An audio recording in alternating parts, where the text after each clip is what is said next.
Hello à tous, je suis Yen Bui et bienvenue sur un nouvel épisode du podcast Action Réservation, le podcast pour les acteurs du tourisme qui veulent attirer plus de voyageurs. Ici, on parle essentiellement de stratégies de contenu pour le web et les réseaux sociaux, mais aussi de partenariats, de stratégies d'influence et de personal branding. Si vous souhaitez attirer plus de voyageurs chez vous grâce à une stratégie de visibilité qui vous correspond, alors ce podcast est fait pour vous. Je vous donne rendez-vous chaque mercredi pour un épisode solo au format court ou avec mes invités qui viennent partager leur expertise ou leur retour d'expérience. Retrouvez tous mes conseils sur mon site yenbui.fr et téléchargez mes ressources gratuites dans la rubrique bonus. Et voilà, on arrive au cœur de la haute saison estivale avec l'arrivée des vacances scolaires.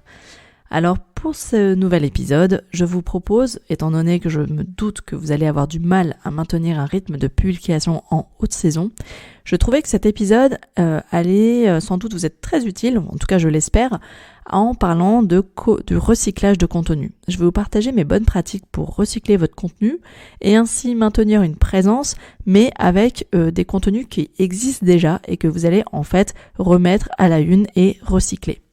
L'objectif de cet épisode, c'est de vous inviter à ne pas lâcher votre présence sur les réseaux sociaux et justement de continuer à garder le lien, de continuer à parler, à échanger et à interagir avec les futurs voyageurs ou avec les voyageurs qui ont déjà séjourné chez vous. Mais c'est vraiment, voilà, l'idée c'est de maintenir une présence sans que ça nécessite pour vous de vraiment créer un nouveau contenu. Alors c'est parti, parlons du recyclage de contenu et pour démarrer, qu'est-ce que c'est que le recyclage de contenu ?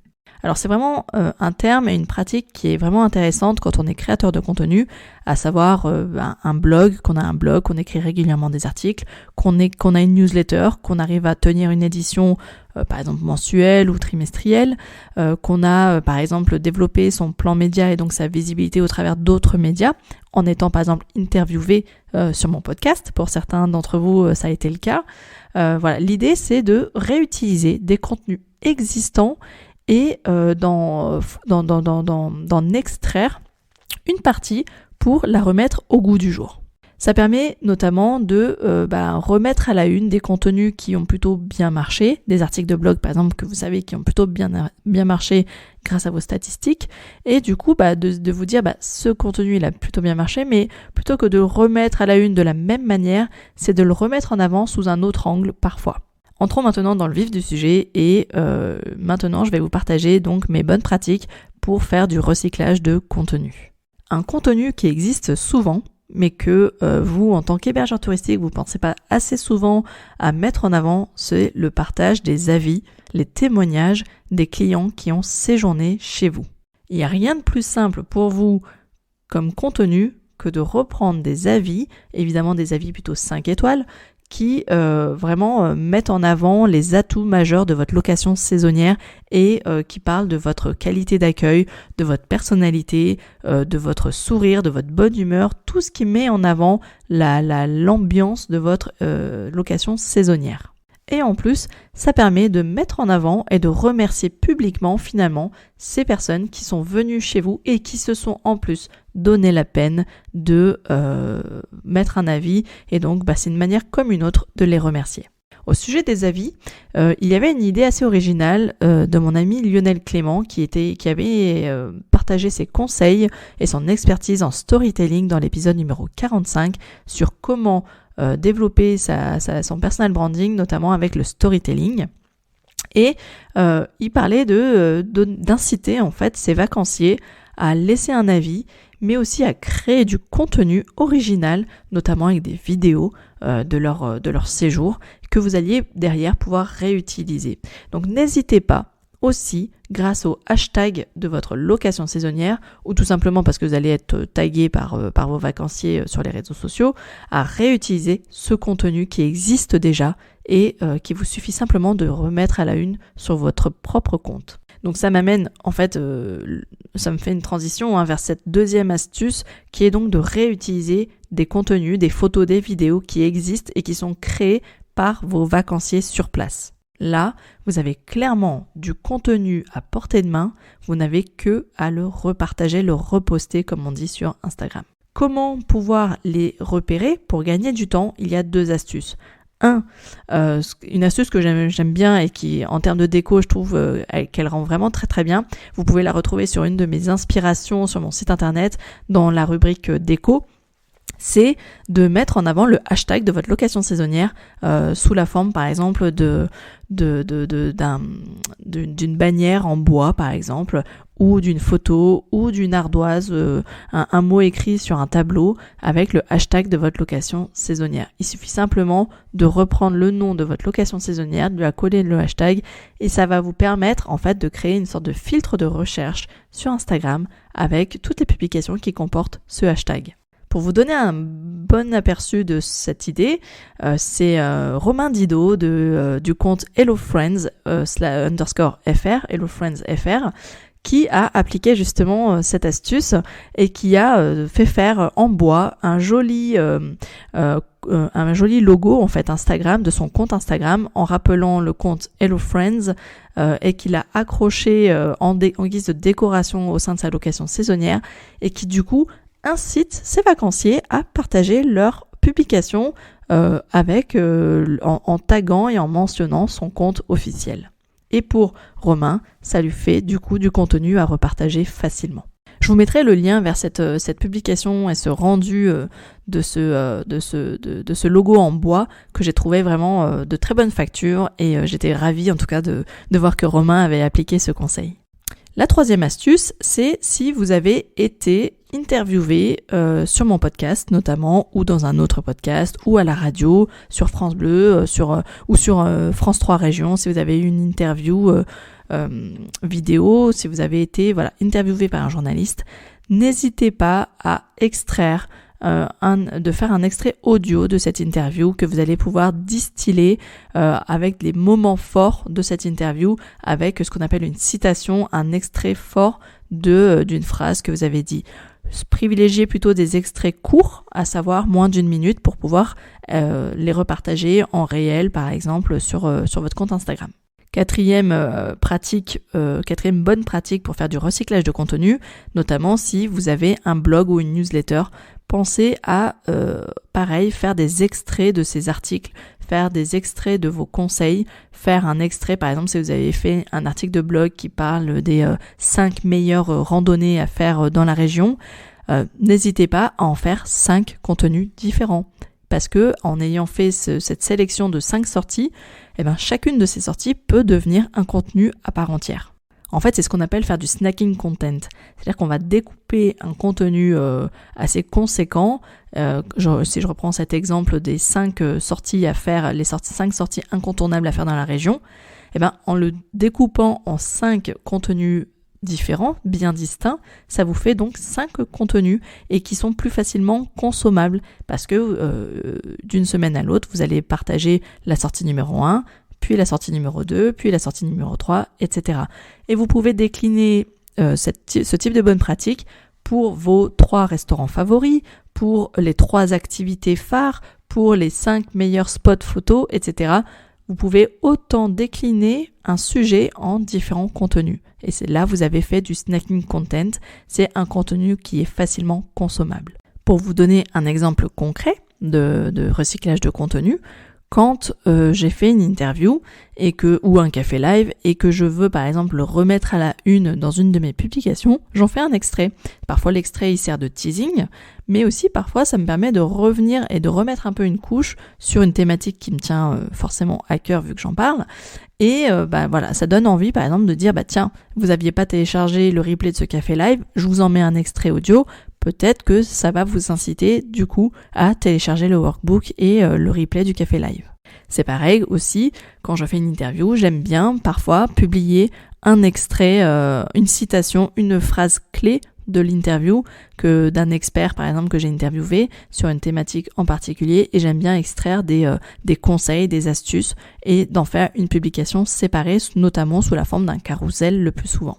5e pratique pour faire du recyclage de contenu, c'est un peu dans le même ordre d'idée, c'est de faire des extraits vidéo d'une vidéo que vous avez faite, que ce soit une vidéo promotionnelle qu'on retrouve sur votre site internet, donc une vidéo plutôt de qualité professionnelle. N'hésitez pas à en sélectionner une partie. N'hésitez pas, si vous avez fait faire par un professionnel des vidéos promotionnelles ou des vidéos, en tout cas des visites de votre location saisonnière, n'hésitez pas à demander les rushs, donc tous les petits formats de fichiers, tous les fichiers vidéo réalisés pour justement en faire des extraits. Dire tiens, là je vous présente que le jardin, ou sur une prochaine publication je vous présente maintenant la terrasse, je vous présente maintenant l'espace détente, je vous présente maintenant le coin spa, etc. Vous avez compris l'idée. N'hésitez pas, plutôt que de faire une vidéo globale, encore une fois, de faire des snacking content, des petits contenus, et en faisant une présentation séquencée de votre location saisonnière. Vous allez gagner du temps parce qu'en fait vous allez avoir déjà le format global, le format entier, et de le découper, ça vous permet du coup de créer plusieurs publications, toujours pour faire la même promotion, mais en mettant en avant les atouts majeurs de votre location saisonnière. Maintenant, je vous propose de vous partager quelques idées de publications qui sont plutôt faciles à réaliser, que vous pouvez mettre en œuvre durant l'été pour rester présent et maintenir une présence régulière sur vos réseaux sociaux. Une première idée de publication vraiment facile à réaliser, c'est de publier une photo ou une vidéo de l'accueil de votre hébergement en remerciant les vacanciers pour leur confiance, en leur souhaitant un bon séjour. Là, c'est par exemple en début de saison, montrer vraiment votre location saisonnière sous son plus bel angle et de dire ça y est, on est prêt, la saison démarre officiellement maintenant et on remercie les vacanciers du mois de juin et place maintenant aux vacanciers du mois de juillet. Deuxième idée de publication vraiment facile, c'est de publier une photo ou une vidéo de la piscine si vous en avez une, ou de la plage la plus proche, ou d'un lac, ou tout point d'eau. En période estivale, ça va donner un peu ce côté rafraîchissant, et en invitant les vacanciers à profiter du soleil et de leur montrer les meilleurs endroits pour se rafraîchir. Troisième idée, notamment si vous avez vous-même participé à des activités ou des événements à proximité de votre hébergement, et ça va vraiment inciter les vacanciers à découvrir la région. N'oubliez pas qu'il y a ceux qui ont déjà réservé, et puis il y a ceux qui n'ont pas encore réservé et qui vont peut-être se décider à réserver sur fin août ou en aile de saison, à savoir en septembre-octobre si vous êtes encore ouvert. N'hésitez pas aussi à, par exemple, accompagner un avis, un témoignage client qui fait par exemple la part belle à votre petit déjeuner parce qu'il est copieux, et du coup à accompagner cet avis avec une photo prise par vos soins sur justement votre petit déjeuner, votre buffet de petit déjeuner. Aussi, n'hésitez pas, si vous êtes table d'hôte, à partager vos repas, des photos de vos spécialités, de vos réalisations, de vos mets, de vos desserts, etc. Et de l'accompagner, encore une fois, d'un témoignage d'un client qui a été ravi de votre table d'hôte. Une cinquième idée en cours de saison à publier, c'est encore une fois de partager une photo ou une vidéo de la nature environnante. L'idée ici, c'est d'inviter les vacanciers à s'imaginer, à se projeter, à profiter des espaces verts et à se ressourcer. Si vous avez une cascade, encore une fois, si vous avez un lac, si vous avez vraiment des points d'eau où on peut se ressourcer et profiter de la fraîcheur en période estivale, c'est vraiment bienvenu. Et toutes les personnes qui ne sont pas encore en vacances, vous allez les inviter en fait à faire une pause dans leur esprit, dans leur quotidien, et se dire ah ouais, là effectivement j'ai vraiment hâte d'arriver dans 2 semaines pour profiter moi aussi de cet endroit.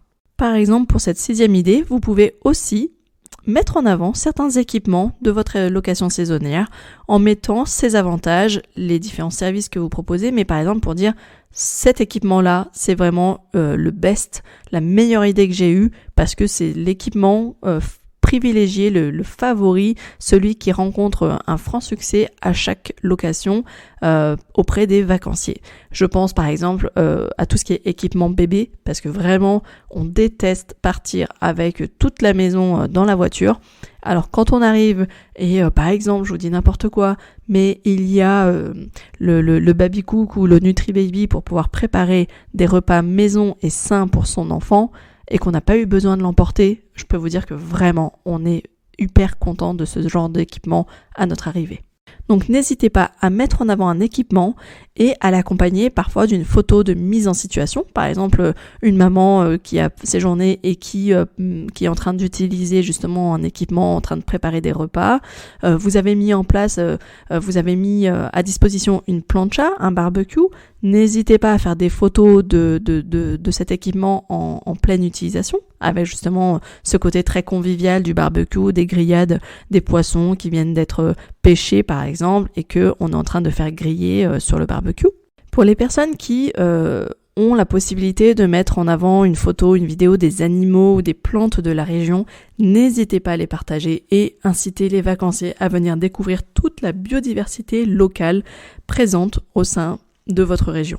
Et pour terminer, une 8e idée qui normalement arrive aussi en fin de vacances estivales, c'est de partager une photo, une vidéo de toute l'équipe d'accueil de l'hébergement ou en tout cas des propriétaires du gîte, un message qui dit merci de nous avoir choisis, merci pour votre confiance, merci pour vos sourires durant tout l'été, on a été ravis de vous accueillir, on espère que vous-même avez passé un excellent séjour et si c'est le cas, invitez-les à partager leur expérience au travers de commentaires sous votre publication et aussi au travers d'avis laissés sur, par exemple, votre page Google.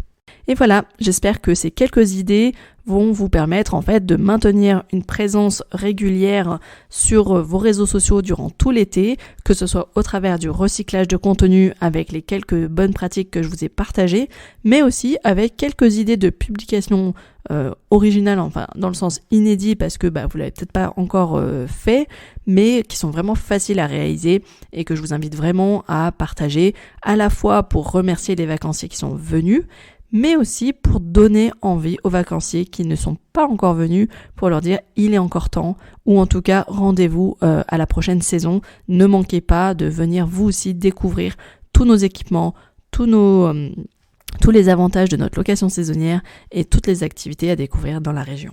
Le podcast arrive lui aussi bientôt en période de pause estivale. Il y aura encore un épisode la semaine prochaine, mais ensuite j'enchaîne avec 5 épisodes qui seront en fait des rediffusions, enfin plutôt des replays de mes différents cafés live. Donc j'espère que ça vous plaira. Pour toutes les personnes qui n'ont jamais participé à un café live et qui n'ont jamais téléchargé les replays, c'est l'occasion, comme une autre, en fait, de profiter de l'été pour écouter et découvrir ce format, ces différents ateliers en ligne, vraiment pratico-pratiques, où je présente une thématique et j'accompagne les hébergeurs présents pour réfléchir à cette stratégie et leur donner des clés concrètes pour passer à l'action au sein de leur location saisonnière. Vous allez donc découvrir pendant 5 semaines 5 cafés live différents sur des thématiques complètement différentes. Et bien entendu, à chaque fois je parle d'un workbook PDF, il sera toujours en téléchargement gratuit sur mon site dans la rubrique bonus. Si cet épisode vous a plu, si vous en avez découvert un peu plus sur le concept de recyclage de contenu, si ça vous a donné des idées pour vous-même pratiquer le recyclage de contenu et du coup réexploiter les contenus que vous avez déjà et du coup capitaliser sur tout ce que vous avez déjà créé et le remettre à la une, vous verrez c'est vraiment valorisant et c'est un gain de temps indéniable et ça permet vraiment de maintenir une présence encore régulière durant l'été. Donc si tous ces conseils vous ont plu, je vous invite vraiment à soutenir cet épisode et soutenir le podcast de manière générale en me laissant un commentaire ou une note 5 étoiles sur la plateforme d'écoute de votre choix, en priorité sur Apple Podcast et Spotify parce qu'elles le permettent. Et en tout cas, merci beaucoup d'avoir écouté mon podcast jusque-là, que vous l'ayez découvert récemment ou si vous êtes les auditeurs de la première heure. En tout cas, merci beaucoup pour votre soutien. Et voilà, j'espère que cet été, vous continuerez à écouter, à découvrir mes cafés live. Et en tout cas, moi, je continue à préparer de nouveaux épisodes. Je continue à faire appel à des invités qui viennent toujours partager des contenus et des conseils d'experts. Et voilà, n'hésitez pas, encore une fois, à me laisser aussi des idées de sujets que vous aimeriez traiter, que vous aimeriez me voir traiter dans un prochain épisode. En tout cas, la porte est ouverte. D'ici là, portez-vous bien. Je vous dis quand même encore rendez-vous la semaine prochaine pour un nouvel épisode. Et d'ici là, portez-vous bien. Ciao, ciao!